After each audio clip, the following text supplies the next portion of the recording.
I've been watching YouTube videos of the shooters or whatever they call themselves. You know how it goes. Sharkboy. A lot of people are dogging this. Sharkwisers and the Stone Cold Shark. I have to say, this is amazing. I'm sorry, I don't care what people say. This is possibly going to be the biggest failure for TNA, but it doesn't matter because it's funny as shit. And and the sad part is it is going to be bad, which means it's going to be around for like a year because that's the way TNA rolls with things. For him to come out of a coma and talk about a thermometer being stuck up his butt within the first 2 sentences, comedy gold. Here's the thing: we watched this segment. I watched the segment. I was at the Stratapad, and immediately once this goes off the air with the first, there were 3, I believe. The first segment with Sharkboy, I get a phone call. I get my phone call, and I'm like, "What's up?" And this guy's like, "Hey, do you see what happened?" And I'm like, "Yeah, I have a text message. Yeah, I just saw what happened." And he's like, "What'd you think?" I'm like, "I thought it was awesome." He's like, "That just fucking sucked. That was like a diarrhea dump in my ear." And I'm like, "Why do you feel that way?" Because it was very silly. But what I failed to tell Grutt at that point was that we're watching a character called Sharkboy who's supposed to be half boy, half shark. Mm-hmm. So you're obviously not going to get that much out of it. No. But what in fact did happen is, one, we had, first of all, Sharkboy's family and his daughter wearing the shark masks. I was crying. This was just so funny because it's so stupid, but it was just so funny. That and him, like, his bed was like in an aquarium. Yeah, he was like, yeah, exactly. He was like in Sea Lab, and I mean, and what we got out of it was much more than I thought. This was going to go on for like weeks because you know how TNA is. I thought it was going to go on for months, and then all of a sudden, if you put that thermometer up my ass one more time, I'm gonna open a can of whoop ass on you, son. And this is what we get, and I love it, and I want more of it. I want Sharkboy to like start coming down with like the mask, and then just the Steve Austin vest and the trunks and knee braces, and start walking down the aisle. He can totally make a rip of his theme too, and just start like he can lose every match, but he has to get a stunner and like start flicking people off and stuff and go crazy. I want all of that, but my ad is the mask. I want the mask to be spray painted like Stone Cold's face with a fin. That's what I want. Because you look at Jay Lethal. He so does the Black Machismo, Randy Macho Man Savage thing so well, so good. And for Sharkboy to have a Stone Cold mask, I think would set it off, like would make that bit so much more funnier. I don't think they can do it. Yeah, I'm sure it's like copyright. Yeah, I'm sure, but. Yeah, they would get a text message from Vince immediately. They'd be in trouble for more so than saying China or Triple H. And for all those who didn't understand, I did read this on 411wrestling.com. It's a good site. Check it out. We're plugging you. That that Sharkboy being hurt and keep getting hurt was a total rib on the E about all the wrestlers getting injured. Yeah, I thought it was pretty funny. After I realized what it was, it was pretty good. A nice little jab. It was a little jab right there. Fuck. Oh, see, my bad. Did you not know that was coming? No, you big dick. Do the show. All right, so now we're moving on to more TNA news.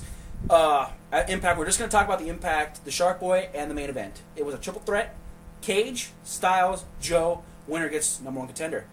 Who do you think should have won the match? AJ. Who wins the match? Christian. Gay. Okay? Absolutely gay, retarded. Yeah. You have a chance now, and everybody's been saying it who watches TNA. Stick with your in-house, your homegrown talent. Yeah. Here's your chance. AJ Styles just sided with Kurt Angle. If he wins the match, he can give his boss 2 months off. All right, here we go. AJ's gonna win. All right, no, he loses to Christian Cage and leaves a big fucking egg in the ring. Yeah. Crap! I'm so pissed. This is so stupid. I wanted AJ to win. I'm sorry, I'm upset because this is really stupid. Just go. And dumb, and it makes for another crap main event. Okay? They're just going to keep holding off until AJ actually does win. Or better yet, Joe is finally going to take it when no one gives a dump. We could sit here and rip on... We could seriously shoot a 2-hour video about ripping... This is already like an 8-hour video, but we could shoot another 2 hours on TNA. Oh my god, dude. Anyways, look, this is the point. I mean, this is just a failure. Well, the thing is, what's funny about TNA is Sharkboy booked pretty well. Tomko booked extremely well. Kaz versus Dustin Rhodes, it sucks. It's booked well. The X Division thing booked well. The main event booked terribly. 2 thumbs down.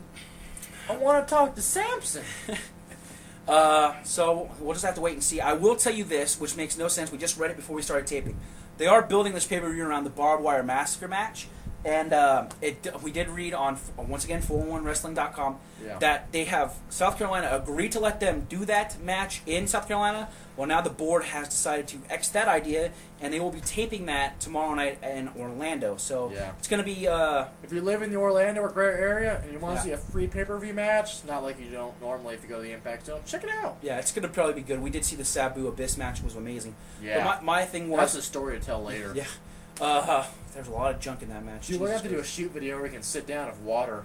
Yeah, right. So anyways, we're going to see how that plays off on the pay-per-view. I doubt it will come off very well. No, it's going to be terrible. This will probably be the end of the first video. If not, we're just going to keep rolling. Here we go. ECW. Let's take a break real quick. Okay, now on to ECW. Go ahead. ECW. I was against ECW from the start when they brought it back. We did watch when the first one night stand came out, was pretty awesome. Yeah. Then they started doing the WWE one night stands. And we saw the second one. I rented it in my house. We all went over. We've talked about this on the show before. I think we have, yes. We went to the Strata Pad. We won't get into great detail. It was crap. From that moment on, I stopped supporting. We had a ECW. chance to go to the third one. It was only 45 minutes away. We said no, we'll go to SmackDown, and it was a good show. Yeah, I'm glad we actually got to see Chris Benoit, one of his last matches. Arguably, don't even bring this up because I don't want to talk about it, but Chris Benoit had a really great match for the World Heavyweight title on Edge. Yep, it was really on good. Edge. On it was on Edge with Edge. It was possibly one of the greatest matches I've ever seen live. Don't comment about Chris Benoit and that shit. We're not even going to get into it. We just wanted to make that statement. So Casey has been really in my ear lately. Watch ECW, watch ECW, watch ECW. I'm like, okay, I'll watch ECW just because Edge was going to be on ECW. Yeah. Watch ECW, and what do I see? Possibly the greatest show WWE's running besides Raw. It could, if they got 2 hours and they booked it right, they could probably compete with SmackDown. Yeah. I think it's better than TNA right now.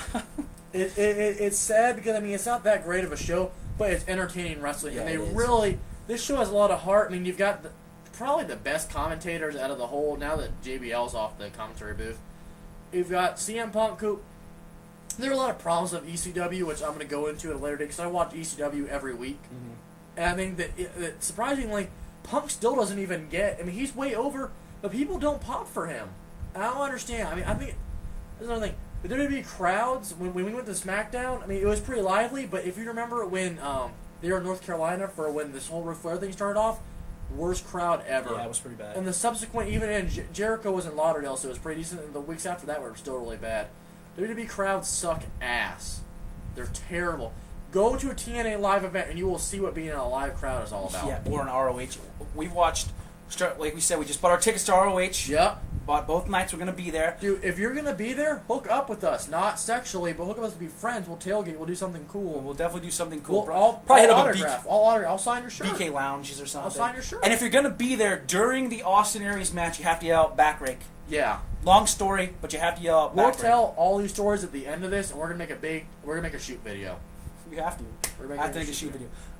So ECW looked really good. I went back and actually watched 2 weeks, and it was a Chavo Guerrero CM Punk main event.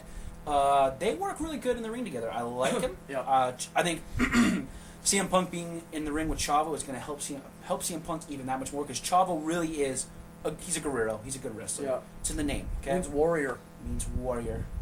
Any other thoughts on ECW? It's a good show. Check it out. I mean, I know it sucked in the past, and I'm not saying it's going to rock your socks right now. But if you want to see some good wrestling, Jimmy Wang Yang has been on there a ton. Yep. And Shannon Moore. And there are a lot of people that really are over on Shannon Moore. They're doing a lot of cross branding with SmackDown. They're bringing SmackDown guys on there, out. which is making it better. And that's something I'm big on. I think they should be doing a lot of that, even on Raw, bringing SmackDown guys over. CM Punk has not been on Raw since all those mandatory ones. They should have him on Raw all the time. Was it the last one right before the ladder match for the Money in the Bank? Or was he on No. When were they celebrating where everyone thought he was drinking a beer? Oh, yeah, when Stone Cold, the 15th anniversary show. There you go. There you go. That's it, guys. That's our thoughts on ECW, TNA, Raw, our radio show appearance. Don't forget,